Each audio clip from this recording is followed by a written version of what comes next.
Assalamualaikum warahmatullahi wabarakatuh. Salam Indonesia.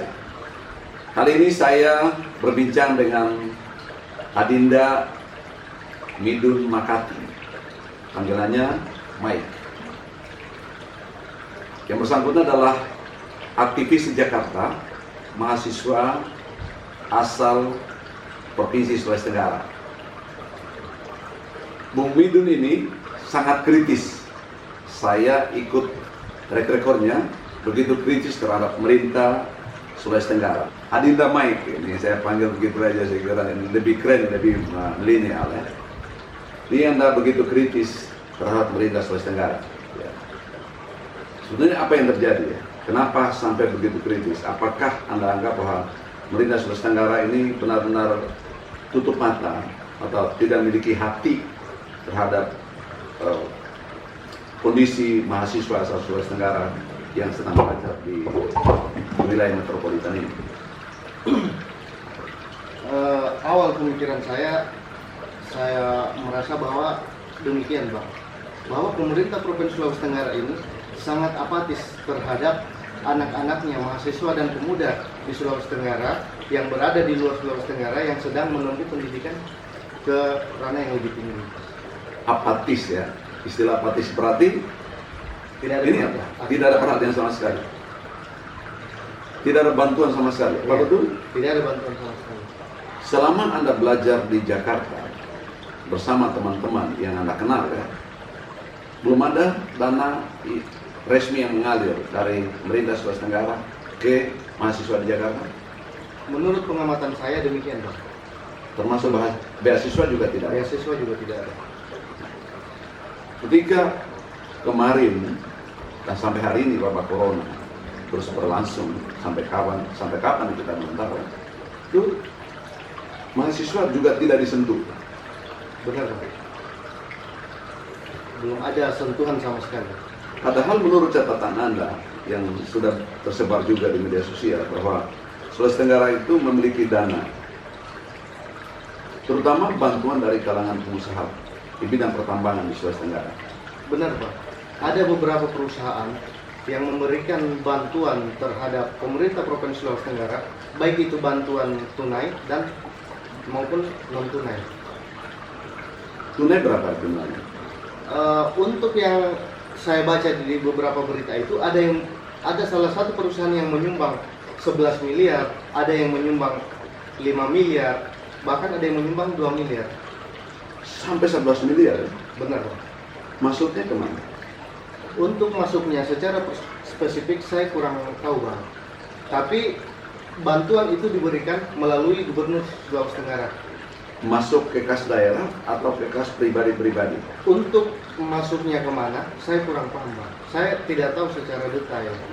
Tapi setidaknya dengan adanya bantuan ini ya seharusnya dipergunakanlah sebagaimana mestinya. Entah itu memberikan bantuan kepada masyarakat yang membutuhkan ataupun kepada mahasiswa. Sudah mempertanyakan itu secara resmi ke pemerintah Provinsi Sulawesi Tenggara? Kalau secara resmi saya belum mempertanyakan, Bang. Tapi saya ada menulis beberapa di media sosial mempertanyakan terkait bantuan itu. Ada respon? Untuk saat ini belum ada, Bang. Kenapa tidak menyurat secara langsung mempertanyakan itu? Ini isu transparansi, jangan sampai ada fitnah. Saya sebenarnya dan beberapa teman-teman itu saya sudah mengajak bahwa coba kita bersurat kepada pemerintah Provinsi Sulawesi Tenggara, kita tujukan kepada Bapak Gubernur, kita mempertanyakan dana ini sudah sampai di mana peruntukannya, sudah sampai di mana pembagiannya, tapi sampai hari ini kami belum menyurat secara langsung, Bang. Nanti akan menyurat? Nanti mungkin kami akan menyurat. Nah, ada kesan orang bahwa Anda dan kelompoknya, Adinda Mike dan kelompoknya itu sangat kritis terhadap Pak Ali Masih secara khusus. Apakah Anda berseberangan kubu politik dengan Pak Ali Masih? Sebenarnya bukan berseberangan secara politik, Bang ya. Saya pribadi dan teman-teman itu mengkritik Bapak Gubernur Ali Masih dalam jabatannya, bukan dalam privatnya ya. Setuju saya seperti itu. Kritiknya itu tapi dibaca sebagai masalah itu Bang, saya tidak mempermasalahkan. Entah itu masyarakat mau ekspektasinya kemana, tapi saya secara pribadi saya tidak mempersoalkan karena itu. Saya mempersoalkan dalam kapasitas beliau sebagai Gubernur Sulawesi Tenggara. Sebenarnya saya sangat setuju ya, anak muda yang kritis, mahasiswa yang kritis. Karena tanpa ada sikap kritis seperti ini sebetulnya, itu jangan jadi mahasiswa, tidur aja. Jadilah seperti anak muda milenial biasa. Anda menjadi representasi anak muda mahasiswa yang kritis terhadap perintah daerah. Saya kira ini yang diharapkan masyarakat untuk memberikan minimal second opinion atau mengingatkan pihak pemerintah agar berbuat lebih baik depan. Pemerintah, apa sebetulnya target Anda? Sebenarnya target saya gini Bang, saya hanya menginginkan pemerintah Provinsi Sulawesi Tenggara itu agar berbuat lebih banyak lagi terhadap masyarakat dan mahasiswa. Itu saja sebenarnya. Berbuat lebih baik itu ukurannya? Berbuat lebih baik itu ya dengan memberikan bantuan kepada masyarakat yang kurang mampu, mahasiswa, atau tidak memberikan beasiswa terhadap mahasiswa yang kurang mampu yang ingin melanjutkan pendidikan ke yang lebih tinggi, gitu Bang. Sampai hari ini belum ada ya? Sampai hari ini belum ada. Padahal daerah kita kaya. Sangat kaya. Jadi rebutan para pemilik modal. Saya lihat belum ada sikap kritis Anda yang terkait dengan eksploitasi sumber daya alam kita yang berlebihan di sana, yang luar biasa. Padahal Anda adalah pemilik Sulawesi Tenggara masa depan. Sebenarnya gini Bang, kami dan beberapa teman-teman itu sudah melakukan audiens terhadap Mabes Polri, mempertanyakan bahwa ada beberapa IU yang diduga melakukan pengerusakan lingkungan, tambang ilegal. Iya, tambang ilegal. Mereka tidak memperhatikan AMDAL-nya dan lain-lain. Di Anda punya data tentang itu? Kalau saya tidak punya data, tapi teman ada. Oke. Tapi jawaban Mabes Polri? Sampai saat ini belum ada keputusannya. Sementara penyelidikan ya. Anda mencurigai juga Mabes Polri oknum-oknumnya bermain di sana? Iya, kalau terkait itu mungkin oknumnya ya. Benar. Anda mendengar itu juga? Iya. Ada. Bahkan PT Bososi dan yang saya dengar perkembangan sampai hari ini itu baru 3 direktur utama yang dijadikan tersangka. Nah, PT Bososi ini direkturnya belum dijadikan tersangka. Terus yang kedua, ada salah satu oknum pemilik IUP di Konawe Utara itu memasukkan dokumen dan sampai hari ini belum juga ada putusannya. Belum ada putusan. Sudah dilaporkan Mabes Polri? Sudah dilaporkan. Bahkan Polda Sulawesi Tenggara sudah melakukan penyelidikan dan memanggil beberapa saksi dalam hal tersebut. Jadi pemerintah Sulawesi Tenggara tidak peduli dengan kegiatan perusahaan lingkungan itu. Demikian Pak, kurang lebih seperti itu. Anda sudah bersuara tentang itu untuk Pemda? Saya sudah selalu memberikan kritik melalui media sosial, tapi sampai hari ini belum ada tindak lanjut dari Pemda. Nah, Pemda tidak ada tindak lanjut, Mabes Polri dia. Anda menduga apa yang di dalamnya? Kalau saya melihat secara pribadi, mungkin di dalam ini terjadi kong kali kong per individu, bukan lembaga. Oknum polisi ada di sana. Oknum ada di sana yang melindungi kegiatan tambang ilegal ini. Ya. Bahkan gini Bang, kemarin pasca masuknya 49 TKA, di mana Kapolda Sulawesi Tenggara memberikan informasi yang hoax, saya bahkan melaporkan ke Mabes Polri. Dalam hal ini Propam Mabes Polri. Tapi saya sudah mendapatkan jawaban dari di Propam Mabes Polri bahwa Kapolda tersebut tidak melakukan kode etik, tidak melakukan pelanggaran kode etik. Kapolda yang sekarang ini? Kapolda sekarang, Pak Merdian. Iya. Ini saya tertarik pada ternyata Anda peduli terhadap sumber daya alam Sulawesi Tenggara. Tapi apa wujud gerakan Anda untuk memastikan bahwa pengelolaan sumber daya alam itu berkelanjutan dan memberi keuntungan dan bagi masyarakat, bagi pemerintah, serta akan menyisakan bagian Anda ke depan? Karena Anda adalah generasi yang akan mewarisi pengelolaan negara ini khususnya Sulawesi Tenggara ke depan. Jadi menurut saya Bang gini, ketika sumber daya alam kita itu di Provinsi Sulawesi Tenggara dikelola dengan baik, maka akan bermanfaat yang banyak untuk masyarakat Sulawesi Tenggara. Tapi ketika dikelola dengan tidak baik, adanya penumpang-penumpang gelap, maka itu otomatis akan menguntungkan sepihak saja. Dan yang selalu dirugikan dalam hal ini itu masyarakat Sulawesi Tenggara. Anda tahu bahwa sumber daya alam Sulawesi Tenggara itu khususnya mineral itu adalah unrenewable, tidak bisa didaur ulang, itu artinya akan habis. Apakah Anda punya data tentang sampai kapan berapa depositnya, berapa kandungan mineral Sulawesi Tenggara yang sekarang ini terus dieksploitasi dan pada akhirnya akan berakhir? Apakah Anda punya data tentang kandungan ini? Kalau data tentang kandungan itu saya tidak punya Bang. Tapi teman pasti dia punya, yang penggiat pertambangan ini di Sulawesi Tenggara. Nah itu, jadi yang saya maksudkan adalah bahwa Anda sebagai pemilik masa depan Sulawesi Tenggara atau Indonesia secara keseluruhan, maka sebetulnya tanggung jawab pengelolaan sumber daya alam hari ini terkait dengan nasib Anda ke depan. Anda sadar tentang itu? Saya sebenarnya sadar, meskipun saya di Jakarta, tapi saya sadar dengan keadaan di daerah. Artinya bahwa banyak yang sering melapor kepada saya bahwa di beberapa daerah itu hutan lindung itu sudah gundul. Iya. Hutan lindung sudah Ya. gundul. Makanya sering terjadi bencana alam seperti tanah longsor, Di banjir, Utara, ya, banjir bandang lagi kemarin ya. Akibat dari kerusakan itu. Anda tahu blok Matarape yang sekarang ini digarap secara ilegal? Yang di Konut. Ya, pernah Ah, itu saya hanya mengetahui melalui media, sering membaca media pemberitaan. Anda juga menduga ada oknum-oknum yang terlibat di situ?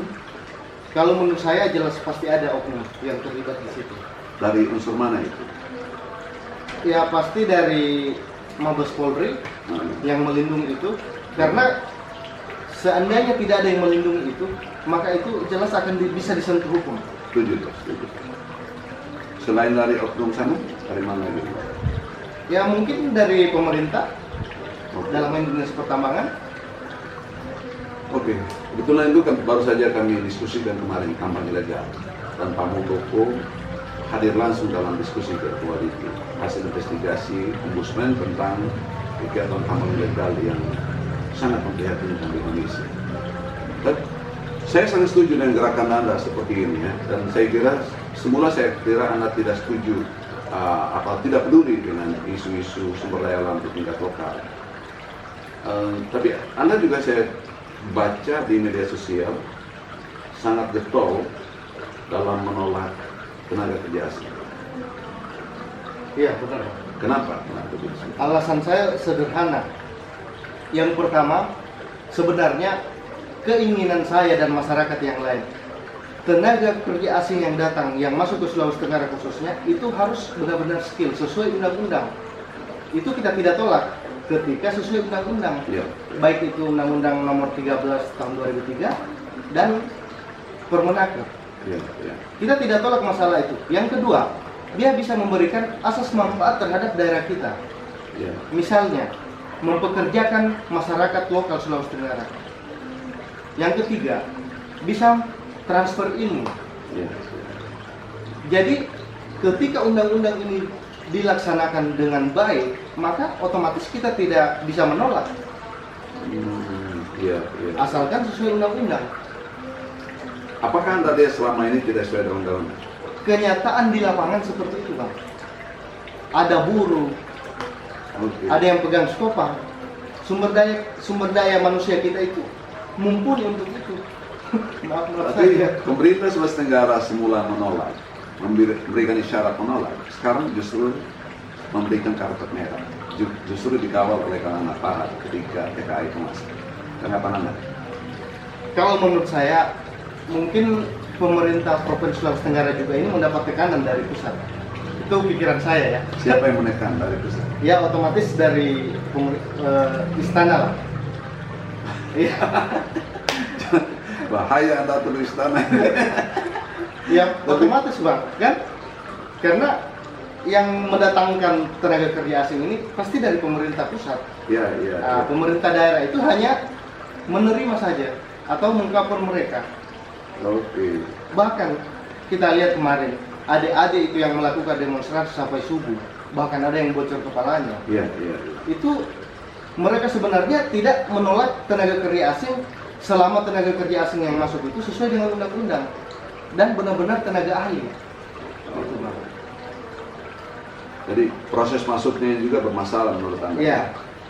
Nah, kembali lagi kepada pemerintah Sulawesi Tenggara.